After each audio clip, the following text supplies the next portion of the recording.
Hey friends, you're watching BrainStormAcres. I'm Henry. And I'm Irene. Today we have something that we've been looking forward to for the better part of a year. We're going to try tasting an orange tomato that CB from CB's Greenhouse and Garden sent us last year.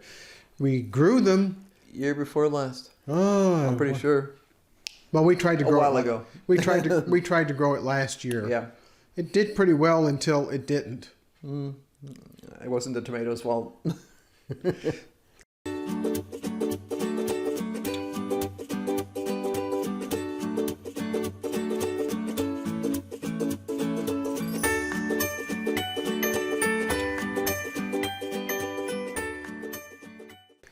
we got one that's ripe. So I'm going to go ahead and send Irene out of here. And I'm going to go ahead and slice this tomato up and we'll give it a shot. The tomato is firm flesh.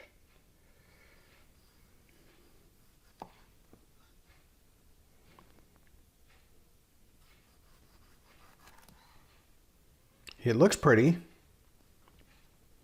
I'll cut it into a couple of pieces here so we can give it a try. First we'll try it without any salt, and then I think we'll put some salt on it.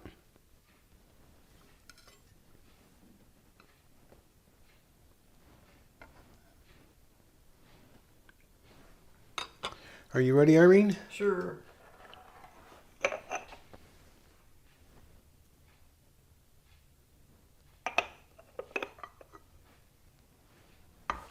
All right, take the one on the right first, because that doesn't have any salt on it. Okay.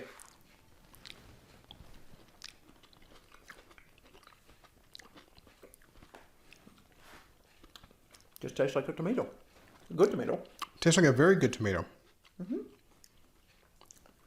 Henry and I are not big on experimenting with tomatoes just because of the color. We've seen that a couple of times on Facebook, on YouTube, where people are enchanted by colors and stuff, and I'm worried about the flavor. That's really all I'm interested in is the flavor. If the flavor isn't good, why eat it? Yeah, those are good. That's a good tomato. It tastes like a beef steak. There's enough left for a tomato sandwich for me. Then I think you should have a tomato sandwich. You want a cucumber sandwich? No, I'm going to have a bagel. Maybe I'll have a bagel. You can have a tomato sandwich too. I think I'm going to have a tomato sandwich. I would. I might even get some bacon and throw it on there. No, I'll ruin the tomato sandwich. Well, after more than a year of waiting to try this tomato, I'm pleasantly surprised. Yeah, we don't grow much in the way of beef steak tomatoes here because we've generally had trouble with them. You know, you grow a plant all summer and you're lucky if you get one or two fruits off of it. Yeah, this Amanda Orange has a number of fruits on it, and I'm sure that it would continue producing. Unfortunately, we've had a major infestation of early tomato blight.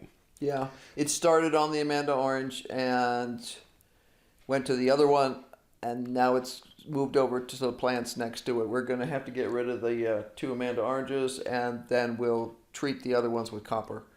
We do have a couple of Amanda Oranges in the yard. They're not hit by blight at all, and I think the reason for that is we're having to run the swamp cooler in the greenhouse because it's 102 today. Right, outside. Outside. And the greenhouse gets a whole lot hotter than that. Right. You know, they do seem to be more susceptible. They're an open pollinated variety. No disease resistant. They do seem to be more susceptible to some of the diseases than others, so you know, they've been a very, very vigorous plant, and they stood up to a lot of things that some of the other plants that we were growing weren't real happy with. Yeah, so, just that they couldn't deal with the early blight. So we're going to try and beat back the blight problems in there and see if we can make everything else grow. And I've been going through all the varieties that we've grown this year to see what might be slightly fungal resistant to see if we can replace anything in there. Yeah, now I haven't had to deal with early blight in a very long time. More than 50 years. We were talking about it earlier. Yeah. That I grew up in Maine, and our garden was a large garden. It is probably around 12,000 square feet.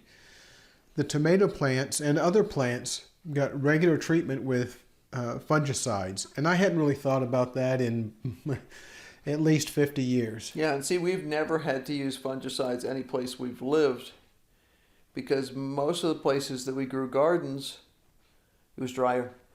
And it's really dry here, which is kind of ironic that we're having this particular fungus problem here. But stuff happens. We'll deal with it. We'll figure out how to deal with it in the future. Yeah. I really like this tomato. I'm really It's tempted. delicious. I'm really tempted, in spite of what's happened this year, to grow it again. Well, we'll see if we can get any of the ones in the yard to produce. We can save the seeds. Do we have any more of CB seeds left? I don't know. I'd have to look. I think we might. It may only be a few. This may be the last of this. I'll have to look. I have a list.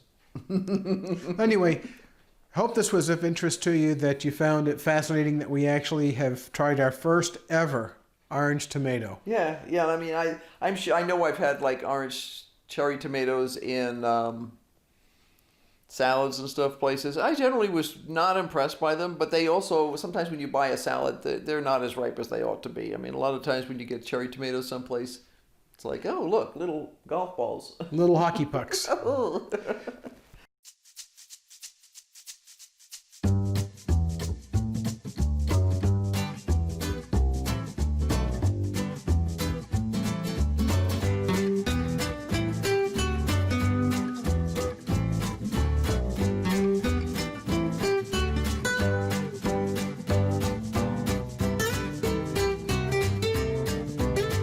So be sure to like, subscribe, hit that notification bell, and you got to come back because there'll be lots more going on, and you get to see how we start to deal with this. We're going to be ordering some stuff first thing Monday morning. We'll deal, and you'll have to see if we manage to save some seeds in the long run. Thanks for watching. We'll talk with you later. Bye. Bye.